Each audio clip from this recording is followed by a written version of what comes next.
Já paramos para pensar em como as telas que nos cercam moldam não só a forma como a gente aprende, mas também quem acaba ficando totalmente de fora dessa revolução? Pois é, boas-vindas ao nosso mergulho nas conexões profundas entre a cultura digital, as nossas redes sociais e a enorme desigualdade educacional que ainda marca a nossa sociedade. Vamos direto ao ponto e entender como toda essa tecnologia mexe de verdade com a engrenagem do mundo.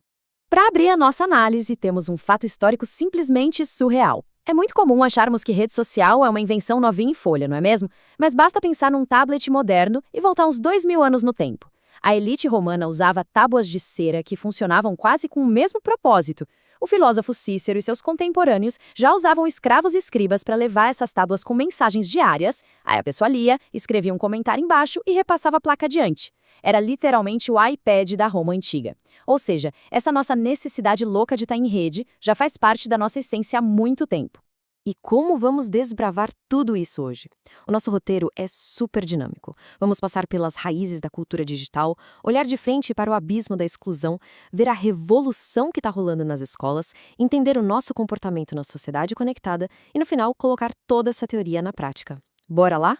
Começando pelo primeiro ponto, as raízes da cultura digital. Vamos entender de vez essa transição fantástica que saiu lá das antigas redes de papiro e desembarcou na imensidão do nosso ciberespaço atual. Quando falamos em tecnologia, é quase automático imaginar alguém vidrado numa tela brilhante. Mas a definição de cultura digital é algo muito mais profundo.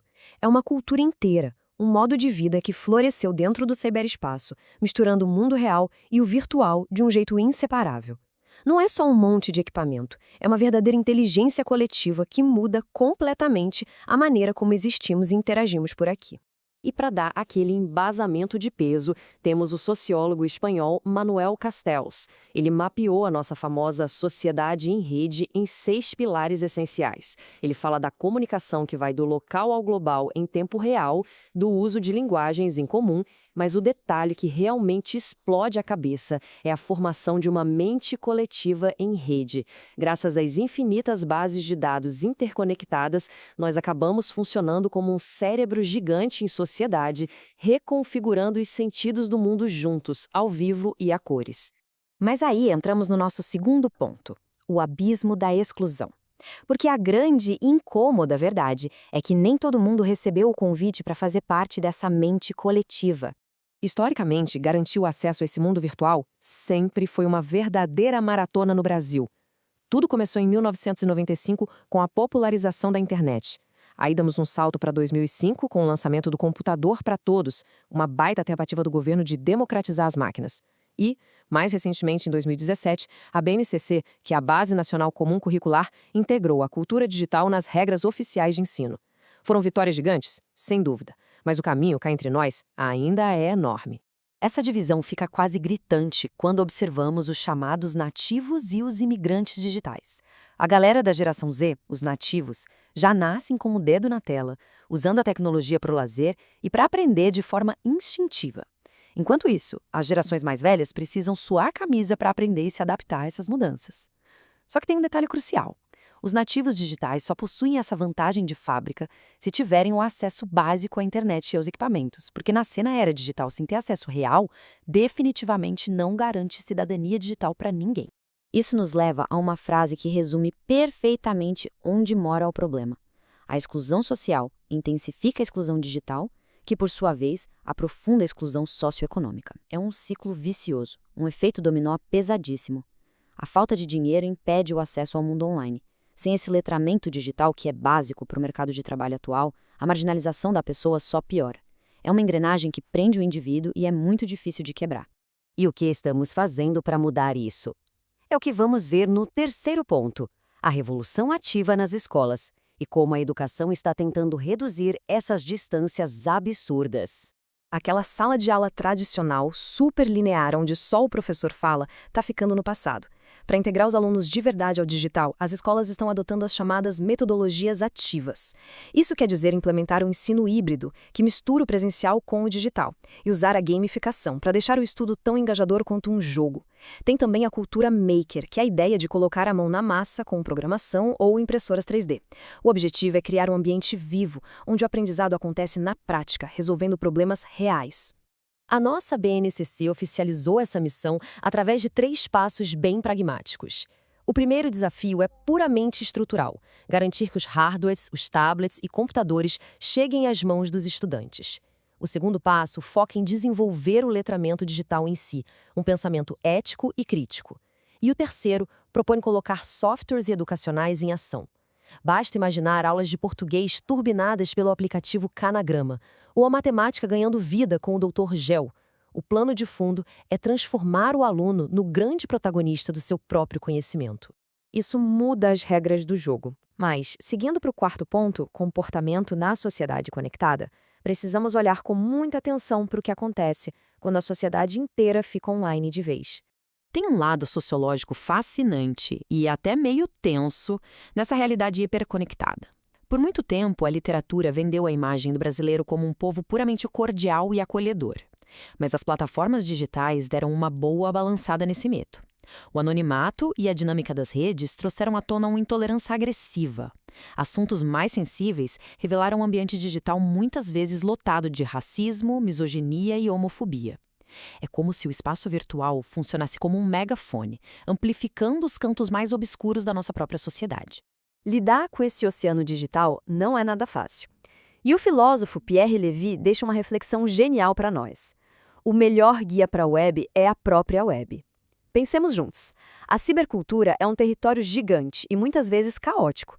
Para não sermos engolidos, é preciso aceitar que de vez em quando a gente vai se perder. Navegar na internet exige atitude ativa.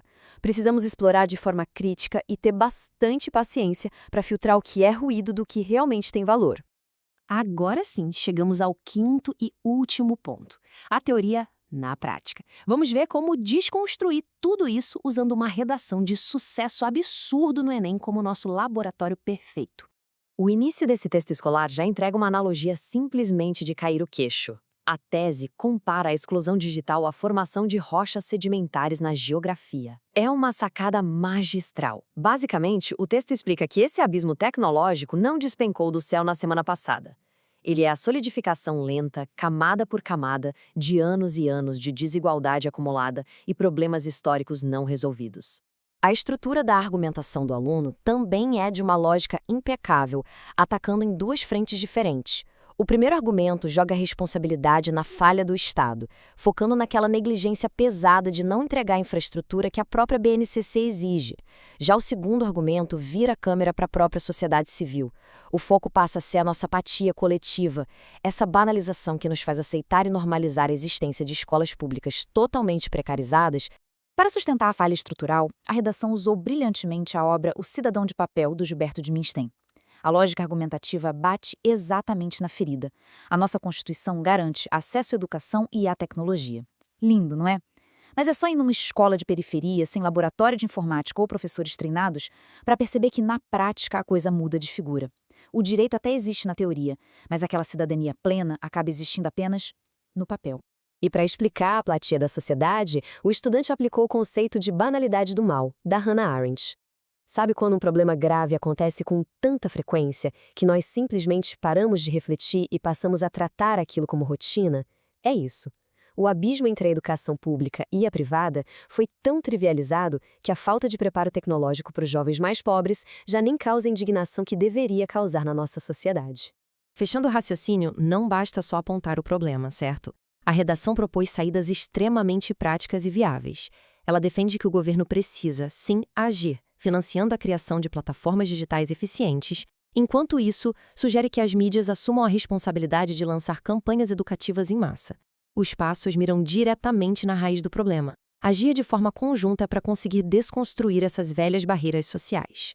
Com essa costura perfeita, conectando sociologia, conceitos de geografia e a dura realidade da exclusão digital, o texto faturou incríveis 920 pontos no exame. É a prova real e maravilhosa de como o letramento digital aliado ao pensamento crítico e argumentativo funciona na prática. E assim chegamos ao final da nossa jornada de hoje, mas com uma pulga daquelas atrás da orelha. A era digital possui um potencial quase mágico de democratizar o conhecimento. Mas a pergunta que não quer calar é: será que estamos usando as nossas inovações para construir pontes e acabar de vez com esse abismo educacional? Ou será que, ao falharmos no acesso básico, estamos permitindo que a tecnologia amplie esse buraco de forma silenciosa? O futuro da nossa inteligência coletiva depende diretamente da forma como vamos responder a isso. Vale a reflexão.